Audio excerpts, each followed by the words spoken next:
Zee TV ప్రేక్షకులకు దీపావళి మరియు కార్తీక మాస శుభాకాంక్షలు. దీపం సాక్షాత్తు దేవతా స్వరూపం. అడుగు భాగంలో బ్రహ్మదేవుడు, మధ్యలో శ్రీ మహావిష్ణువు, ప్రమిదలో పరమశివుడు, ఆ దీపం వెలుగులో సరస్వతి, నిప్పు కణికలో లక్ష్మీదేవి ఉంటారని శాస్త్రం చెబుతుంది. అందుకే కుంకుమ బొట్టు, పూలు పెట్టి నమస్కరించి అక్షింతలు వేసి పూజిస్తాము. దీపారాధన చేయడానికి వెండి, ఇత్తడి ప్రమిదల కన్నా మట్టి ప్రమిదలే ఉత్తమం. ఎందుకంటే లోహం కన్నా మట్టి ప్రమిదలే ఉత్తమం. లోహం వేడెక్కడంతో భూమి వేడెక్కుతుంది. మట్టి ప్రమిదలైతే వేడిని గ్రహిస్తాయి. ఇండ్లలో పూజకు కూడా వెండి, ఇత్తడి ప్రమిదలు వాడొచ్చు, కానీ స్టీల్ కుందులు వాడరాదు అని పెద్దలు చెప్తూ ఉంటారు. దీపంలో అందం కోసం అంటూ ఎన్ని వత్తులు అంటే అన్ని వత్తులు వేయరాదు. 3 వత్తులైనా 2 వత్తులైనా కలిపి దీపం వెలిగించాలి. దీపం అనగానే ఆముదం లేదా నూనెతో వెలిగిస్తూ ఉంటారు, కానీ నువ్వుల నూనె, ఆవు నెయ్యిని వినియోగించడం చాలా మంచిది. ఒకవేళ ఆ 2 ఎక్కువగా లేనప్పుడు అందుబాటులో ఉన్నవి దీపం వెలిగించి అందులో 2 చుక్కలు నెయ్యి వేసినా పర్వాలేదని చెబుతారు. దీపం ఐశ్వర్యాన్ని ఇస్తుంది అని చెబుతారు. సర్వ సంపదలు కోల్పోయిన దేవేంద్రుడు దీపావళి నాడు దీపారాధన చేసిన తర్వాత అన్నీ తిరిగి పొందాడని చెబుతారు.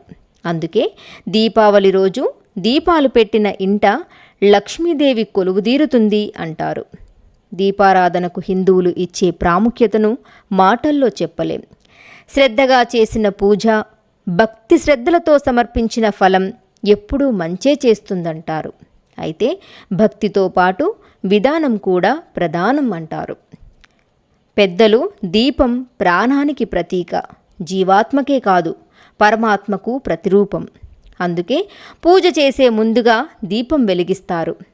దేవునికి ఆరాధించడానికి ముందు ఆ దేవుడికి ప్రతిరూపమైన దీపాన్ని ఆరాధిస్తాం అన్నమాట. షోడశోపచారాల్లో ఇది ప్రధానమైనది. అన్ని ఉపచారాలు చేయలేకపోయినా ధూపం, దీపం, నైవేద్యం తప్పనిసరిగా అనుసరించే ఉపచారాలు. ఇక దీపాలు వెలిగించేటప్పుడు ఇప్పుడు చెప్పబోయే పొరపాట్లు మాత్రం అస్సలు చేయకూడదు. దీపాలను వెలిగించేటప్పుడు కొందరు డైరెక్ట్గా అగ్గిపుల్లతో దీపం వెలిగిస్తారు. ఏకహారతితో కానీ అగరబత్తితో కానీ దీపం వెలిగించాలి. అంతేకాకుండా దేవుడి ముందు దీపం వెలిగించేటప్పుడు ఒక వత్తితో దీపం పెట్టకూడదు. ఏకవత్తి కేవలం శవం వద్ద మాత్రమే వెలిగిస్తారు. అది అశుభం అని అంటారు. కాబట్టి 2 వత్తుల దీపం వెలిగించాలి, లేదా 2 దీపాలను పెట్టాలి. ఇక మరి ముఖ్యంగా మనలో చాలామంది చేసే తప్పు ఏంటంటే దేవుడికి ఎదురుగా దీపాన్ని పెడతారు. దేవుడికి ఎదురుగా దీపాన్ని ఉంచరాదు. దేవుడు ప్రతిమ మీద కానీ విగ్రహం మీద కానీ నేరుగా దీపకాంతి పడకూడదు.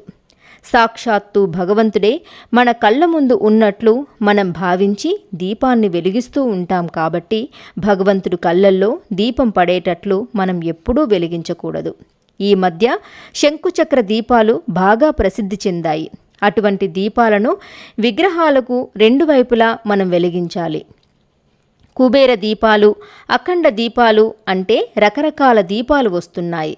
మన శక్తికి తగినట్లు ఏదో ఒక దీపాన్ని వెలిగించి అమ్మవారిని కొలిస్తే మీ కోరికలన్నీ నెరవేరుతాయి. ఇక దీపాలను ఏ వైపుగా వెలిగిస్తే ఎలాంటి లాభాలు కలుగుతాయో తెలుసుకుందాం. సూర్యుడు తూర్పున ఉదయిస్తాడని మనందరికీ తెలిసిందే.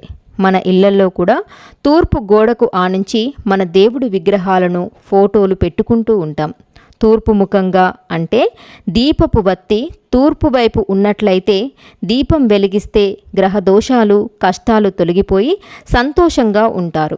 ఇక సూర్యాస్తమయం పడమటి వైపు అవుతుంది.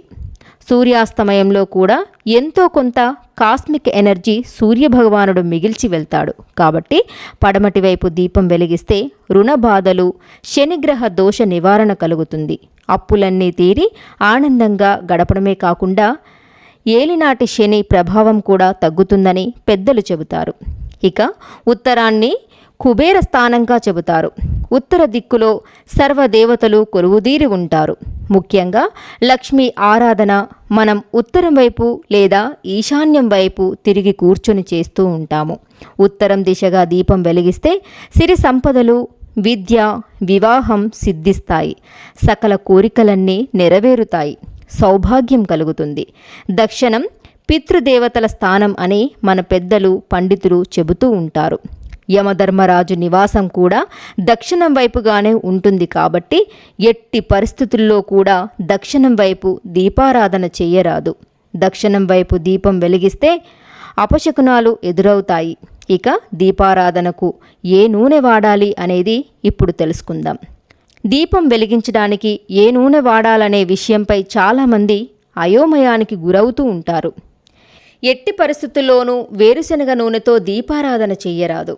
దీపారాధనకు ఆవు నెయ్యి ఎంతో పవిత్రమైనది. లేదంటే నువ్వుల నూనె వాడినా శ్రేష్టమే. దీపం వెలిగించడానికి ఆముదం ఉపయోగిస్తే దాంపత్య జీవితం సుఖ సంతోషాలతో సాగుతుంది. బిప్ప, వేప నూనె, ఆవు నెయ్యి వాడడం వలన ఆరోగ్యం బాగుంటుంది. నల్ల నువ్వుల నూనెతో శనీశ్వరుడికి దీపారాధన శుభం అని పండితులు చెబుతారు.